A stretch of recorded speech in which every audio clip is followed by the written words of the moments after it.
Tata IPL 2026ல் இப்போ நம்ம பார்க்க இருக்கிறது என்ன வீடியோ அப்படின்னு நீங்கள் தெரிஞ்சுக்கணும். மும்பையோட நீங்கள் டயார்ட் ஃபேனாக இருந்து எங்களுடைய டீமுடைய சொதப்பலுக்கு என்ன காரணம் தெரிஞ்சுக்கணும் அப்படின்னா நம்ம சேனலை சப்ஸ்கிரைப் பண்ணிவிட்டு இந்த வீடியோவை ஸ்க்ரால் பண்ணாமல் பாருங்கள். இந்த வீடியோ பிடிச்சிருந்தா மறக்காமல் லைக் பண்ணுங்கள். 5 முறை கப்பு 5 முறை கப்பு மட்டும் இல்லைங்க, இந்த டீமில் இருக்கிறது 5 கேப்டன் மெட்டீரியலுங்க, கேப்டன் பீஸ் அப்படின்ற மாதிரி தான் இருக்குது.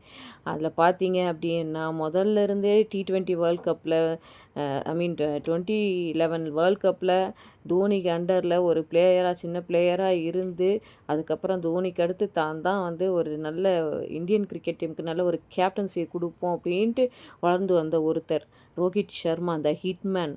அதாவது 3 முறை வந்து இரட்டை சதம் அடித்த ஒரு வீரர், ஒரு ஒரு கேப்டன்சி, ஒரு கூலான கேப்டன்சி தோனிக்கு அப்புறம் கொடுத்தவர் அப்படின்ற பேர் வாங்கின அவர் இருக்கார். அதுக்கடுத்ததாக பார்த்தீங்க அப்படின்னா T20 வேர்ல்ட் கப்பை வந்து ஜெயிச்சு கொடுத்த சூரியகுமார் யாதவ் இருக்கார், பும்ரா இருக்கார். அப்புறமா பார்த்தீங்க அப்படின்னா குஜராத் அணிக்கு ஃபஸ்ட்டு ஐபிஎல் சீசன்லேயே வந்து குஜராத் அணியோடைய ஃபஸ்ட் ஐபிஎல் சீசன்லேயே கப் அடித்து கொடுத்த பாண்டியா இருக்கார், அவரும் கேப்டன். அவர் அதை அடித்து கொடுத்து 2வது டைம் வந்து ஃபைனல்ஸ் வரைக்கும் போனார். அதனாலேயே அவரை அப்படியே மும்பை டீம் வந்து ட்ரேட் பண்ணிக்கிட்டாங்க. ஸோ அவர் இருக்கார். இது வரைக்கும் நம்ம 4 கேப்டன் பார்த்துக்குறோம். 5வதாக ஒரு கேப்டன் பார்த்திங்க அப்படின்னா அவர் தான் நம்ம திலக் வர்மா. அவரும் வந்து ஒரு கேப்டன் மெட்டீரியல். அவரை வந்து யூட்டிலைஸ் பண்ணிக்க மாட்டேங்கிறாங்க. இவங்க எல்லாருமே இருக்கும்போது அந்த டீம் எப்படி இருக்கும்? கடப்பாறை பேட்ஸ்மேன் டீம், பங்காளி டீம், பொல்லாடெல்லாம் இருந்தார். அவர் இருக்கும்போதெல்லாம் பார்த்தீங்கன்னா வந்த 10 பாலில் மேட்சே மாற்றிட்டு போயிடுவார் அப்படின்ற மாதிரியெல்லாம் வந்து ஆண்ட பரம்பரை அப்படின்னு சொல்லிட்டு சிஎஸ்கேவையும் மும்பை இந்தியன்ஸையும் தான் சொல்லுவாங்க. சிஎஸ்கேவோட தோல்வி வந்து இப்போது நம்ம ஈஸியாக வந்து சொல்லிடலாம். அதாவது இப்போ இளம் பேட்ஸ்மேன், பந்து வீச்சாளர்கள், ஆல்ரவுண்டர்ஸ் எல்லாம் கொண்டு வந்திருக்காங்க. அதனால் அந்த காம்பினேஷன் இன்னும் செட் ஆகலை, அதனால் சொதப்புறாங்கன்ட்டு. ஆனால் மும்பை இந்தியன்ஸில் இந்த 5 தலைங்குமே உள்ளே இருக்கும் போதுமே பெருசாக எதுவுமே நடக்கலை அப்படின்றது தான் மும்பை இந்தியன்ஸ் டீம் ஓனர்ஸும் வந்து டிஸ்கஸ் பண்ணிக்கிட்டு இருக்காங்க. இதில் பார்த்தீங்க அப்படின்னா எல்லாருக்குமே வந்து ஃபீல்டுலே தெரிய ஆரம்பிச்சிடும் எங்கே வந்து பிரச்சனை இருக்குது அப்படின்னு சொல்லிட்டு. அதாவது மேட்ச் ஆரம்பிக்கும் போது ரொம்ப ஒரு இதுவோடு ஆரம்பிக்கிறாங்க, நடுவில் டென்ஷன் ஆகுறாங்க, அப்புறம் வந்து ஒரு சேடு இதுக்கு போயிடுறாங்க. ஹர்திக் பாண்டியாவுடைய கேப்டன்சினால தான் இவங்க எல்லாம் இப்படி பண்ணுறாங்களோன்ற மாதிரி தான் வந்து இருக்குது. ஆன்ஃபீல்ட்லேயே வந்து ஹர்திக் பாண்டியா அவருடைய அதிருப்தியெல்லாம் வெளிப்படுத்துகிறாரு.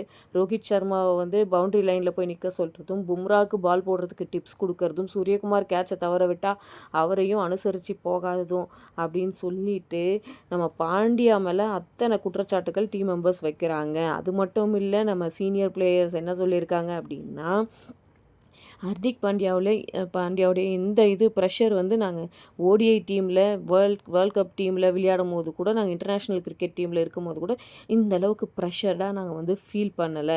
ஆனால் இவருக்கு அண்டரில் விளையாடும் போது நாங்கள் ரொம்ப வந்து ப்ரெஷரோடு நாங்கள் இருக்க மாதிரி இருக்குது. அவர் ஆன்ஃபீல்ட்லேயே எல்லாரையுமே மரியாதை இல்லாமல் பேசுகிறாரு அப்படின்னு நம்ம ஆல்ரெடியே பார்த்துருப்போம். 2 மேட்சஸ்க்கு முன்னாடி திலக் வர்மாவை திட்டி அவர் ஒரு 100 குயிக் 100 வந்து எடுக்க வச்சார். அதுக்கு அவர் ஆரம்பிக்கிறதுக்கு முன்னாடி வரைக்கும் திலக் வர்மாவோட ஸ்கோர் என்னன்றது நமக்கு தெரியும். அதுக்கப்புறம் ஆக்சிலரேட் பண்ணி அவர் என்ன பண்ணாருன்றதும் தெரியும். திலக் வர்மா இந்த செஞ்சுரி அடித்ததில் திலக் வர்மாவுக்கு சந்தோஷமாக என்னன்னு தெரியல. டக் அவுட்டில் இருந்த ரோஹித் சர்மா இப்படி கையை காட்டி நீ அவனை முடிச்சிட்டன்ற மாதிரி அவர் வந்து காட்டியிருப்பார். ரோஹித் சர்மாவுக்கும் டிசப்பாயிண்ட் தான். அவரை போன சீசன்லேயே வந்து இம்பேக்ட் பிளேயராக உள்ளே வர வச்சு அசிங்கப்படுத்தி இந்த மாதிரிலாம் வந்து ஹர்திக் பாண்டியா அவருடைய பர்சனல் வெஞ்சன்ஸை வந்து இங்கே காட்டுறாரோ அப்படின்ற மாதிரி தான் அவருடைய செயல்பாடுகள் இருக்குது. சூரியகுமார் யாதவ்கிட்டையும் அப்படி தான் நடந்துக்கிறாரு. சூரியகுமார் யாதவ் அதனால தான் வந்து சரியாக அடிக்கிறதுலன்னு சொல்கிறாங்க. பும்ரா இந்த 8 மேட்சுகளில் 2 விக்கெட் தான் எடுத்திருக்காரு. அவர் மாதிரி ஒரு பவுலர் இருப்பாங்களா வேர்ல்ட் கிளாஸில் அப்படின்னு சொல்கிற இடத்துல அந்த பவுலரை சரியாக யூட்டிலைஸ் பண்ணிக்க முடியாத ஒரு கேப்டனாக தான் ஹர்திக் பாண்டியா இருக்கார். அதிரடியாக வந்து ஃபினிஷர் அப்படின்ற ஒரு ரோலையும் அவர் வந்து சில மேட்ச்சில் நமக்கு இந்தியன் டீமுக்காக பண்ணிக்கிட்டு இருந்தார். இப்போ அந்த ரோலையும் அவர் வந்து சரியாக பண்ணலை. இது வரைக்குமே பெருசாக சோபிக்கலை. பேட்டிங்லேயும் பவுலிங்லேயும் அதே ஒரு இதில் தான் இருக்கார். இது வந்து பெரிய பேசு பொருளாகவும் விவாத பொருளாகவும் ஆயிருக்க நிலைமையில் மும்பை இந்தியன்ஸ் டீமுடைய ஓனர்ஸ் வந்து என்ன பண்ணியிருக்காங்க அப்படின்னா, இந்த டீம் இன்னும் வந்து 6 மேட்ச் விளையாடி இருக்குது. இந்த 6ல் வந்து கண்டிப்பாக வந்து 5 விளையாடி ஆகணும். இதில் பார்த்தீங்க அப்படின்னா 3 கேப்டன் இருக்க போகிறாங்கன்னு சொல்லி ஒரு ஷாக் பாலை தூக்கி போட்டிருக்காங்க. அந்த 3 கேப்டன்ஸ் யார் யாருன்னு கேட்குறீங்களா?